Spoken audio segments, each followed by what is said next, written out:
Carry on, Mr. Bowditch. Chapter 2. The Privateers. The first sunny day, when Nat came down to breakfast, he still had not thought of anything to do about his good luck spell. Through the open window he could hear a fife and a drum, and a man shouting. Father grinned. "They're drumming up a crew for another privateer." "What is a privateer?" Liza asked.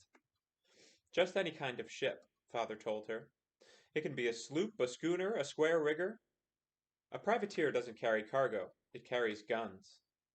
When one of our privateers sees a British ship, we capture it, and take all the Englishmen prisoners. Then we put a prize master on their ship, and sail it into port and sell it, ship and cargo."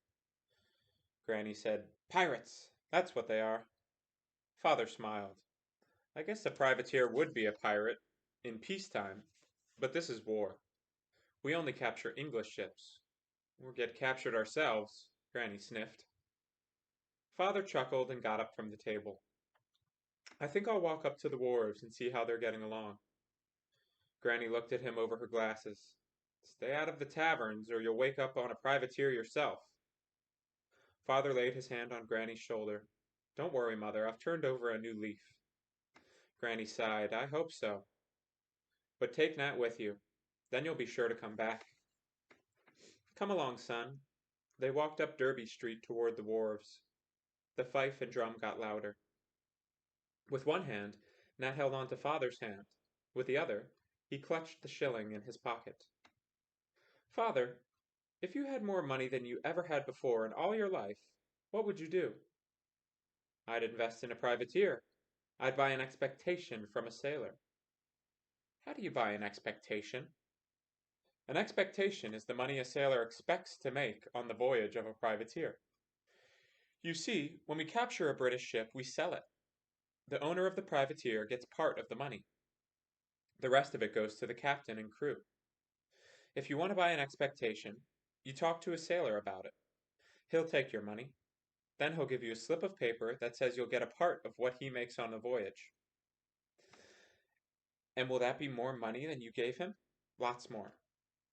"Why will the sailor sell his expectation, when he would have more money if he didn't?" Father chuckled. "Here comes a sailor now. You might ask him." Nat saw the big man coming toward them in a flat black hat, a striped jersey, and wide trousers. Before the sailor was close enough for Nat to speak to him, he saw Father. "Captain Bowditch," he roared, "you're just the man we need." Father shook his head. "You wouldn't want me on your ship. I'm a Jonah. I'd bring bad luck." "Stow it!" the sailor roared. "You're not the only man that's lost a ship on Anguilla Reef. Come on, Captain." Father shook his head again. "I'm going back to my trade." The sailor argued a while and then went on. Nat's father stood, staring out across the blue water. He shook his head quickly, as though trying to forget something. He reached for Nat's hand and smiled. "It's better, isn't it, son, to go back to my trade?" "Yes, father." "Better to be a lucky cooper than an unlucky sailor?" "Yes, sir, father. Lots better to be a cooper." What's a cooper?" Father chuckled. "He makes barrels." He started out across the water again. His smile faded. He stared out across the water again. His smile faded. Barrels. He sighed. "Come on, Nat." On the wharf, the crowd thickened. Father picked up Nat and carried him out on the wharf. He stopped by a sea chest and stood Nat on it. "Here's a place for you, Nat, where you can see what's going on. Whoever owns the chest won't mind. You wait here for me." Nat promised. Father disappeared into the crowd. Nat stood on the chest and stared up at the towering mast of the ships, and the bowsprits, like long beaks slanting into the air above him.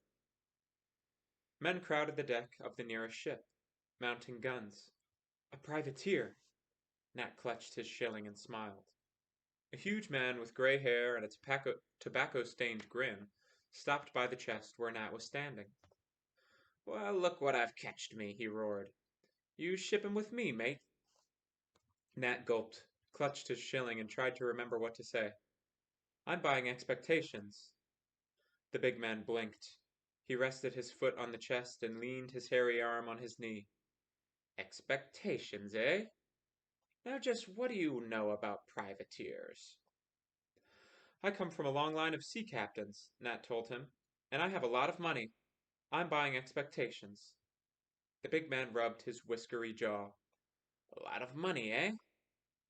More money than I've ever had in all my life. More than I ever had all put together. The big man sat down by Nat. Well, mate, we might talk business. Nat pointed to the ship where the men were mounting guns.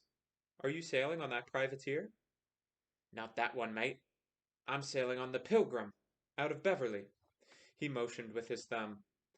Beverly's just across the water from here. Is the Pilgrim a good privateer?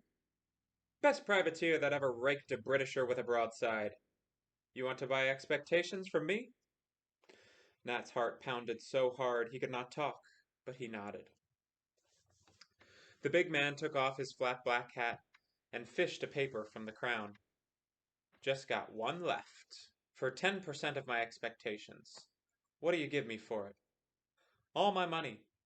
Nat laid his shilling in the big man's hand. The big man stared at the shilling. Well, I'll be a copper bottom bevel edged. Most money you ever had, eh? Yes, sir. And you come from a long line of sea captains. Who are you? Nat Bowditch. Captain Bowditch's boy, eh? I remember when the Polly went aground. Same day the war started, April 19th, 1775. Granny said it took the tuck out of father. Nat told the big man about his good luck spell, that he was going to work, only the nor'easter came and hid the moon. The big man rubbed his bristling chin. He looked at the shilling. It's a bargain, mate, but keep it a secret. Don't ever tell any man that Tom Perry sold a tenth of his expectations for a shilling. They'd stow me in the brig.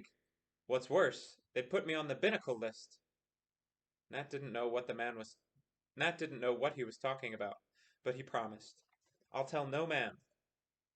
He took the slip of paper, folded it, and put it in his pocket. Tom Perry stood. He flipped the shilling into the air, caught it, and grinned. I'll drink to our success, mate. He ambled away, his big shoulders making holes in the crowd. Nat sat on the chest and waited for his father. A secret. He must tell no man. But he could tell Liza. Liza always kept a secret. He'd have to have someone to talk to. If he didn't, he'd burst. Just think, Nat Bowditch, with a share in a privateer. His chest felt too big for his ribs. When Nat and father got home, Nat found Liza weeding the garden. He showed her the paper and told her about Tom Perry. Oh, Nat, that's wonderful. How soon will you get your money? I don't know. Let's ask father. They went in the house. Father smiled. How long before a privateer comes back? It all depends. Maybe in a few months, maybe a year, maybe longer. Granny sniffed, and maybe never. Nat and Liza went back to the garden. Liza whispered, A year, maybe 2 years, maybe never. Liza said, Granny's just a little, well, fussy about the ocean. You're not worrying, are you, Nat? Nat squared his shoulders. No, not a bit worried, not a bit. But he looked at his slip of paper and wondered.